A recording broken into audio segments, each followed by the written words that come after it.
ទាំង5សាខារីករាយបញ្ចូលឆ្នាំថ្មីប្រពៃណីជាតិខ្មែរពិធីចូលឆ្នាំខ្មែរឬបុណ្យប្រពៃណីជាតិខ្មែរគឺជាបុណ្យដ៏សំខាន់និងធំជាងគេបង្អស់ក្នុងចំណោមបុណ្យប្រពៃណីផ្សេងៗរបស់ខ្មែរបុណ្យចូលឆ្នាំខ្មែរជាទូទៅគឺប្រារព្ធឡើងចំនួន3ថ្ងៃគឺចាប់ផ្ដើមនៅថ្ងៃទី13ឬ14ខែមេសា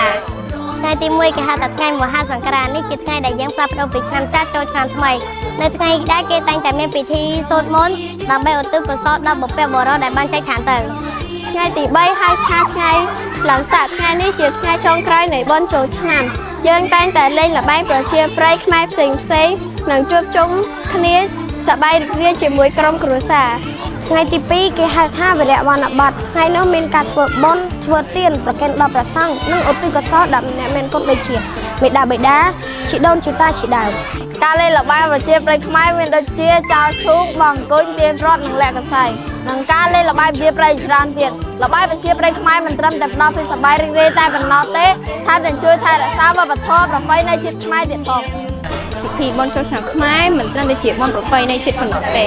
តែជាថ្ងៃឈប់សម្រាករបស់បងប្អូនប្រជាជនខ្មែរយើងក្នុងការជួបជុំគ្រួសារសាច់ញាតិមិត្តភ័ក្តិនិងសហគមន៍ដើម្បីអបអរសាទរឆ្នាំថ្មី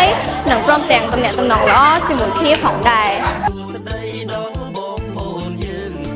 ក្នុងឱកាសបុណ្យចូលឆ្នាំប្រពៃណីខ្មែរខាងមុខនេះខ្ញុំសូមជូនពរដល់ពុកម៉ែបងប្អូនពូមីងលោកគ្រូអ្នកគ្រូនិងសិស្សានុសិស្សទាំងអស់ព្រមទាំងបងប្អូនខ្មែរទូទាំងប្រទេសឲ្យមានសុខភាពល្អបរិបូរណ៍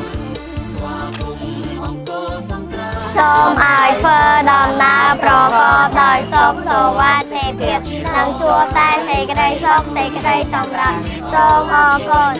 រីករាយបុណ្យចូលឆ្នាំថ្មី2025